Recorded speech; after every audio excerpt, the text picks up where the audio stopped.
constant source of ire for Hal due to the fact he is an anomaly. In the history of the Corps, the Ring always chooses the Lantern. These are the rules. It's how Hal got the job in the first place. There was never meant to be a Green Lantern of Earth, Bundy says. But after one of their members, Abin's sword, fatally crash lands on the planet Earth, the alien's Ring was drawn to this former pilot to be its new bearer. John, his recruitment, however, marked the first time that the Guardians of the Universe, the very founders of the Green Lantern Corps itself, intervened to self-anoint a member of their order. And they felt that they had just cause. So when you think about, this is me now, when you think about the dynamic between John and Hal, Hal's not ready to retire, and he's had this other Lantern recruit forced upon him to have to train him to eventually be his replacement. And whether it's ever happened to you, if it hasn't, it probably happened to somebody you know where they've been at a job for a long time. The writing is on the wall that the job wants to replace them, and then they eventually hire the replacement. They don't just hire the replacement, they make that person train the person who's going to replace them. And it just creates a bunch of tension and bad vibes between them. Usually it's not a very happy thing when somebody's having to train their replacement, unless they're willingly getting ready for retirement, which we know Hal is not. On top of that, Hal was brought into the Green Lantern Corps at a time where the Ring had to choose you because you had to show the ability and power to overcome great fear.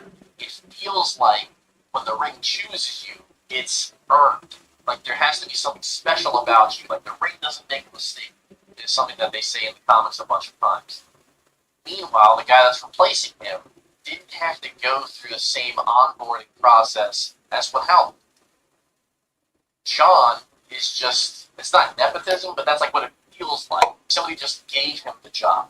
So there's all this playing in the background, and that's going to make for a very fun Hal versus John dynamic.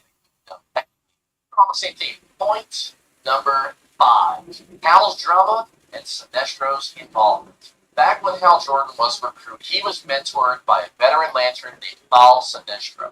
Fans know the character story well from the pages of DC Comics. The one-storied member of the Corps went rogue and became consumed by the more corrupt yellow energy of fear. Warren Thompson portrays Sinestro on the HBO drama, but Mundy plays coy about whether or not he is the big bad of Season 1. Maybe playing coy is another way of saying Chris Coy's character, Wayland Sanders, might be the big bad. I don't know. Mundy had this to say though. Obviously in the canon, Sinestro's the big bad, he prefaces. The thing that interests us is the idea that Hal was trained by Sinestro. Hal's now training John. And in that coaching tree, we're very interested in what gets passed on, what doesn't, how much is human nature. We talk a lot about programming and parenting and training. What did Hal take away from Sinestro that was good or bad? It brings up a lot of interesting worries. And the main worry being that Hal is now forced to train his own replacement. John is the backup Lantern in the event that anything happens to Hal. It's the old guard and the heir apparent, Bundy notes.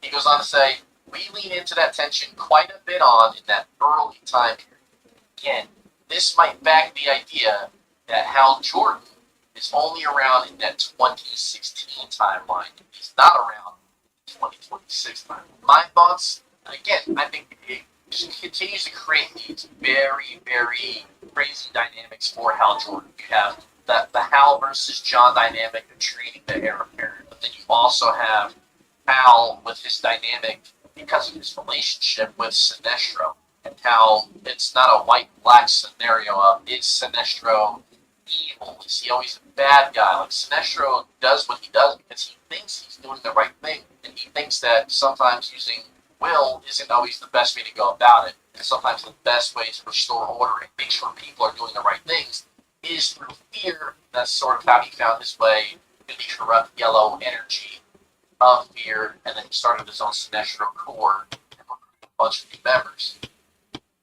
But, Sinestro is arguably one of, if not the greatest Green Lantern of all time. Other Lanterns will refer to Sinestro at times in the comics as the greatest Green Lantern. We typically view Hal Jordan as the greatest Green Lantern, but Hal would have viewed Sinestro in the same regard for a lot of their careers before Sinestro turned. And they have this beautiful dynamic where even after Sinestro's gone, they have these heart-to-hearts where it's difficult for them to do what needs to be done against each other because of the relationship and respect that they have for one another. So while Hal is having all these emotions and feelings about having to train John, by having to train somebody, he's probably getting all these emotions and feelings about when he was trained by Sinestro, and it's like, am I even teaching him the right things? Because the guy who taught me ended up going to the dark side, basically. Is this There's true? a lot to unpack. There's so much drama here for Lanterns. I'm looking forward to.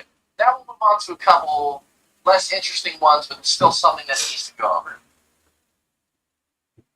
The one-story member of the Corps went rogue and became consumed by the more corrupt yellow and peacock beard. Lauren Thompson portrays Sinestro on the HBO drama, but Mundy released coy about whether or not